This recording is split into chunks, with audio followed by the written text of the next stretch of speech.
ワンピース第1162話は、ロックス海賊団の航海の物語を続ける。ロックスを葬った真の黒幕の正体が、ついに明らかになり始める。それはガープでもなければ、ロジャーでもない。玉座の闇を握る存在、イム様であった。神の谷で、天地を揺るがす大戦が勃発する。この戦いを境に、世界の歴史は完全に変貌を遂げたのだ。前話で語られたように、ロックス海賊団はゴッドバレーに上陸していた。そこでは天竜人たちが野蛮な人間狩りを楽しんでいたのだ。その時、誰一人として奴らを止められる者はいなかった。だが、そこにゴロウ星の一人が現れる。幾度もの攻防の末、両者は全力をぶつけ合い、まばゆい閃光とともに大爆発が谷全体を吹き飛ばした。煙が晴れると、ゴロウ星の肉体は粉々に砕け散り、深紅の血が大地を覆っていた。海軍の兵士たちは言葉を失い、ただ震えるばかりだった。豪華の中に立つロックスは荒い息を吐きながらも、その瞳には燃え盛る野望が宿っていた。彼は天を仰ぎ、高らかに笑う。五老星ですら俺を止められん。この名を心に刻め。神の谷こそ、ロックスの時代の始まりだ。その笑い声は天地を揺るがし、空気そのものを震わせた。それでも、闇の中から、世界政府の切り札が姿を現そうとしていた。勝利が目前に迫ったその瞬間、裂けた空が突如として静まり返る。冷たい圧力が世界全体を覆い尽くし、あらゆる生物を押しつぶしていく。空を舞う鳥すら飛ぶのをやめ、周囲の大海は不気味な静寂に沈んだ。氷のような声が響き渡る。だがそれは人の心臓を直接貫くかのようだった。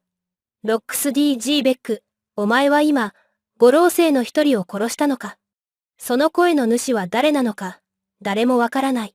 だが、やがて暗黒の虚空から巨大な影がゆっくりと降りてきた。漆黒の街灯をまとい、死神のように冷徹な僧帽を光らせながら、目に見えぬ圧が戦場全体を覆い尽くし、海軍も海賊も等しく地にひれ伏す。正体を知る者はいなかったが、本能が告げていた。従う以外に道はない、と、圧迫感に支配され、白ひげや四季のような怪物でさえ息を詰まらせ、これまでにない恐怖に飲み込まれていた。誰も想像できなかった。現実に、こんな存在がいるなどと。そして、語り部の声が響く。800年の時を経て、再び神がこの世に顕現した。ロックスは一瞬、身体を硬直させたが、すぐに笑い声を上げる。ようやく姿を現したか。イムは冷徹に答えた。まるで自らの運命を宣告するかのように。お前は何者だと思っている。世界の宿命に逆らうなど。今この瞬間から、お前の名は歴史から消し去られる。直後、イムの手から漆黒のエネルギー玉が現れた。その玉は凄まじい速度でロックスへと迫った。ロックスは全身を覇王色の覇気で覆い、剣を振り下ろす。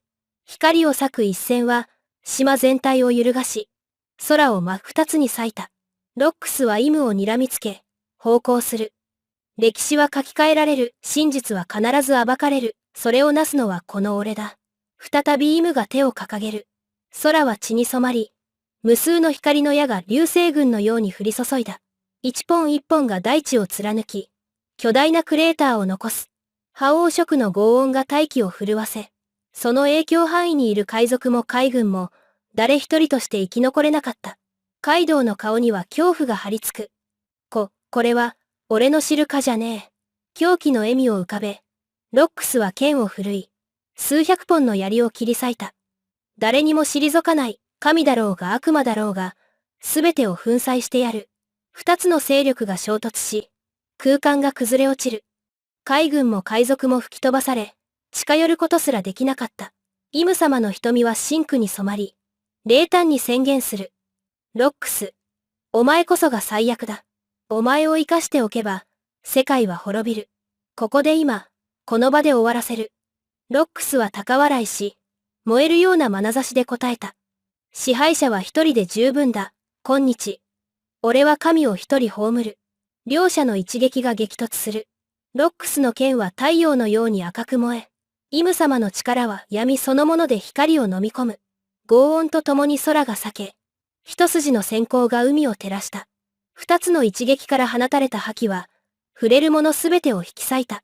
やがて煙が晴れると、血にまみれたロックスが荒い息を吐き、叫んだ。愉快だ、だが俺は死なねえ。ロックスは咆哮し、全身を覇王色の覇気で包んだ。力の爆発で砂利や岩が砕け、海は荒れ狂い、空は裂け、島全体が激しく揺れ動いた。ロックスはとどめの一撃を放つための構えを取る。その時、ロックスの海賊の一人が恐怖に声を上げた。ロックス、このまま続ければ、島ごと吹き飛ぶぞ。それを見て、シキはすぐに能力を発動させ、船を操って逃走した。仲間たちも次々に従い始めた。彼らは戦いが制御を失ったことを悟ったのだ。だがロックスは、仲間の除名の声にもう耳を貸さなかった。もし逃げれば、妻子は確実に死ぬ。退路はなかった。ロックスは全力でイムへ突進し、覇王色の覇気を剣に全注入して振り下ろした。一線が空を裂き、イムに向かって襲いかかった。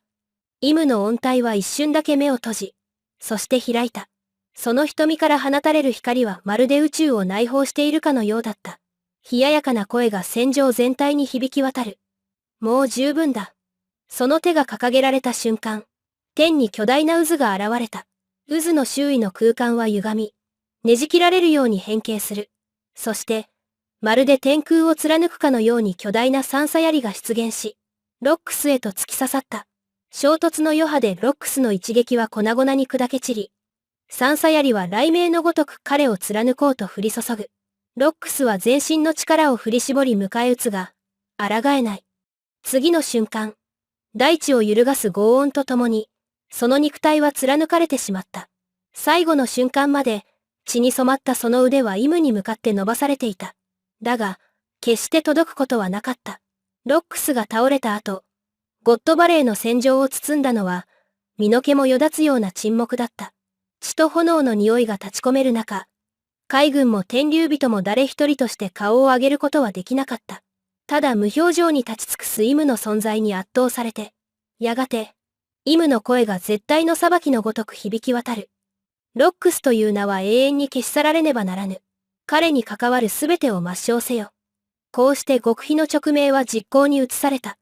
ロックスに関するあらゆる記録は焼き払われ、目撃者は一人残らず抹消され、世界を震撼させたその存在の痕跡は完全に葬り去られた。あの凄惨な戦いの舞台となったゴッドバレーでさえ、地図から抹消された。戦いの後、世界政府はスータの噂を流布した。それはイムの存在を隠すために仕組まれた虚構。ガープとロジャーが協力し、ロックスを打ち倒した、と。しかし、海軍の英雄、と呼ばれたガープは決して肯定することはなかった。彼は真実を知っていた。しますだが口にすることはできなかった。あの日ロックスが挑んだ相手こそ、1000年近くこの世界を支配してきた存在、イム様だったのだ。故にこの件について語られるとき、ガープは常に曖昧にし、沈黙を守った。世界は彼に、海軍の英雄、という称号を与えたが、本人だけはそれが真実でないことを知っていた。現場に居合わせた白ひげやシキといった海賊たちですら、ロックスを打ち破った者が誰であるかを知ることはなかった。彼らの記憶に残ったのはただ一つ。想像を絶する力を持ち、決して口にしてはならぬほど忌まわしい存在、ということだけ。後に彼らは大海を滑る大海賊となり、四個として君臨する。だが、ロックスのように世界政府へ牙を向く者は二度と現れることはなかった。